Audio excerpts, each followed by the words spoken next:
Okay, so I think there are, I wouldn't call it challenges. They are just opportunities to reframe perceptions and mindset when it comes to impact measurement. I think the number one barrier for us when we first started on impact measurement is the time needed for us to analyze the needs of the community before we jump into a partnership. Some partners will come to us and say, hey, why are you taking so long? I'm paying you money already. Take the money and please run and do the project. And I will go, no. Let's talk to the beneficiaries first. Let's assess things together and we get the foundation right so that the project outcome can be solid. And I also always emphasize on the need to measure not just impact of the entire project, but as we take learnings class by class, not project by project. And that was a little bit challenging, maybe an opportunity to re-educate clients as well, to reframe their perspective that we need to put effort in the little things. When we elevate our quality in the little things, then everything else would fall in place. The bigger impact will fall in place. And coincidentally, one of the other re-education opportunity that I've encountered was SDG related. There are many who would like to cluster many SDG. The more logo you can put all 17 in one project, or even better, make your money worth it, right? So I have to take the gentle path to re-educate some people about the SDG. Because to me, I always say this statement, SDG are actually wishes, they are not goals, because they are not binding. Countries can put all their plans and all, but they are not penalized for not acting on them. There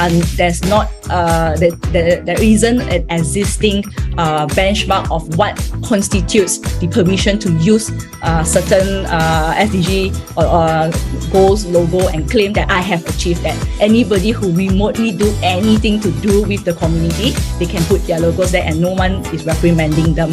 So I always tell people SDG are more like wishes and not goal, and there's lack of data. The data that we have is not enough for us to use the goals to guide as a management blueprint for us to execute a CSR program. And definitely the goals are not inclusive of the underlying issues in the international systems as well. So that was one of a big barrier where I have to re-educate and in some way also put our foot down to say, let's not try to be so hung up about putting the SDG logos in all our projects. It doesn't work that way. We have to focus on the authentic impact. Why do you want to put the logo? It doesn't really matter to the people that we are helping what logos that you put, but what matters to them, if you ask them if this particular program has truly benefited them, how would they like us to improve this program in future and bring in other collaborators. They use SDG and even ESG, and they have a stronger spine now in where they draw the line between using it too loosely just because it looks good on a brand poster or their sustainability report. A lot of authenticity from the partners that we work with now. They dive deep into understanding each and every beneficiary.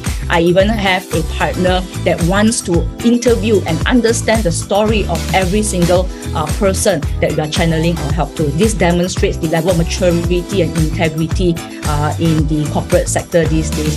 And when we link it back to ESG, there's this pressure on everybody to perform in ESG and to embed ESG agenda in as well.